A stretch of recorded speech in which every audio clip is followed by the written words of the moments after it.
কাকা কি কাজ করেন এখানে? এই যে আঙুরের পাতা ভাঙতেছি। এখন আপনার বাগানে এসে দেখলাম যে সিসি ক্যামেরা লাগানো, কি মানে ঘটনা কি একটু আসলে বলবেন? মানে আমার এখানে প্রজেক্টটা অনেক বড়। হ্যাঁ, শুধু আঙুর বাগান না, আমার এখানে ননি ফলের বাগান আছে, করছারের বাগান আছে, বড়ই বাগান আছে। হ্যাঁ, তার কারণে আমার এই যে করছারে একটা চারা 500 সাড়ে 500 টাকা করে কিনে নিয়ে এসে লাগাইছি।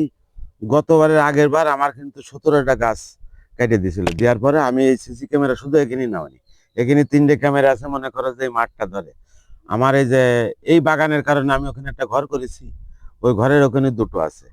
মানে যাতে আমার এই আয়ত্তের ভিতরে লোকজন যদি কোনো ক্ষতিবৃদ্ধি করে, সেই ক্ষেত্রে আমি এই সিসি ক্যামেরা গুলো চালাই। মোট কতটি সিসি ক্যামেরা আছে এখানে? আমার সিসি ক্যামেরা আছে বর্তমানে 5টা। 5টা লাগাইছেন। হ্যাঁ, এখানে আছে 3টে আঙুরি খেতে। আর ওই যে ওয়ালে লাগানো আছে, এটা পুরো মাঠটা ধরে, সেখানে সেরকম একটা ক্যামেরা লাগানো আছে।